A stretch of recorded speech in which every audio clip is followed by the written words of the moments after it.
Hi, yeah, I'm at the United Union's office. We've got a ULR meeting today.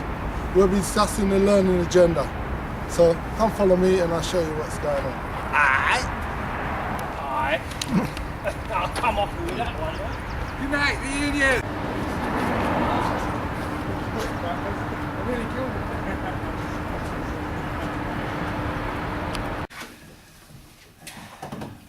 I'm not saying anything. Yeah.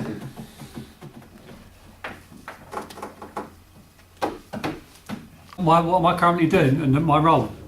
The role of a regional industrial organiser within Unite is to represent, organise members across whatever industries we're currently involved in.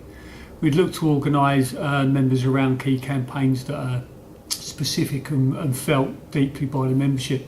So in British Airways, I know over at Heathrow they've had a long-running campaign about reducing the weight of baggage down at 23 kilos. In other industries, the brewing industry, we're looking at serious aspects of health and safety, where members are having a high level of musculoskeletal injuries on backs and shoulders. Central pay campaigns in the bus industry, where we should have looked to avoid the race to the bottom because of the tendering process that's currently working in London buses. So it's around organising and strategising and getting collective actions and getting collective work from members. Well, it appears to be a wide range of areas that you look at under your position. You're also involved in the Union Learning Programme. What do you do with that role? Usually with a Union Learning Programme, we would look to facilitate, negotiate and organise an agreement with a separate employer. Some employers are exceptionally keen on the idea from the early stages, others are a little bit more reticent and need to see that there is a genuine gain for them in it. But we would look to make sure that the negotiations are as smooth as possible and that we look to fulfil the requirements of both the members and the organisations we're dealing with. And that's including getting presentations done from learning providers, colleges, universities, whatever might be relevant to convince the employers. Our role is to support the role of union learning representatives, to embed the whole learning agenda within trade unions and hopefully within society to make everybody aware exactly of the positive role that trade unions are undertaking with regards to delivering lifelong learning skills or whatever kind of learning and training people are interested in. We're getting quite a lot of people interested in accessing higher educations.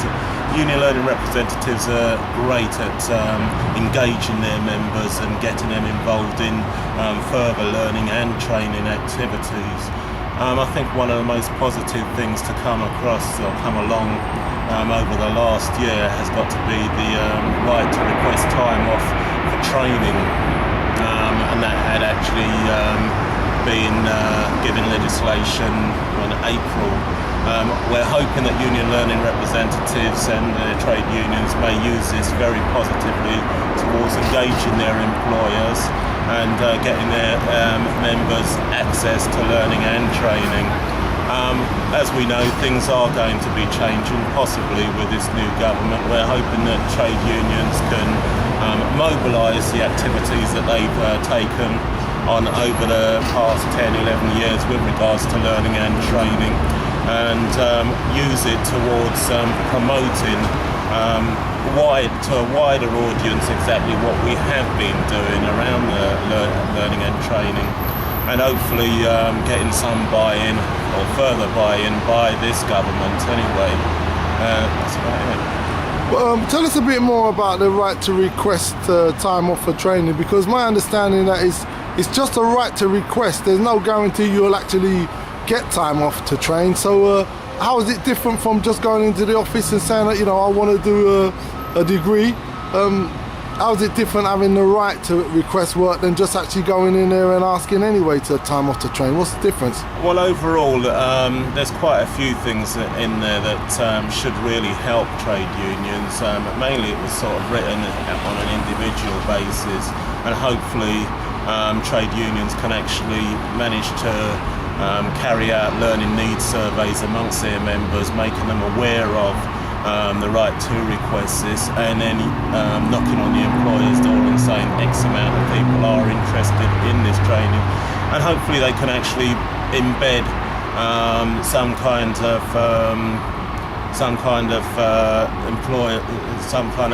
bargaining with their employer with regards to getting stand down time, or even with regards to getting employer buy-in into learning and training within their workplace.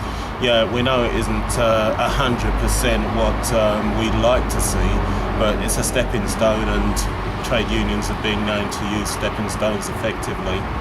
But is there a danger that this right to request time off for training is like a dying act of a government that was going out, and it could quite easily be repealed by this government, so for all intents and purposes it could end up that right is withdrawn anyway? Do you think there's a danger of that? Well, it's even more the reason why as trade unionists we have to work collectively, not just within our own workplace, not just within our own trade union, but within the whole of the trade union movement, within society also, towards promoting exactly what we are, the positive roles which we are undertaking. Yes, we know we haven't got a trade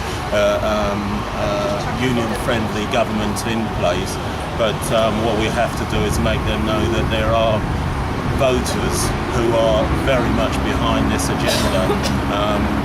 Traditionally, it's always been people who are middle management or higher paid staff who have managed to access learning and training activities within the workplace. Trade unions are trying to make that more of an equal access for everybody. And what about these foundation degrees forwards? What can you tell us more about those? Well, it's mainly my colleague who's been working on that, and what he has been doing is negotiating with some higher education providers towards getting a good deal for trade unionists or trade union members who want to access higher education.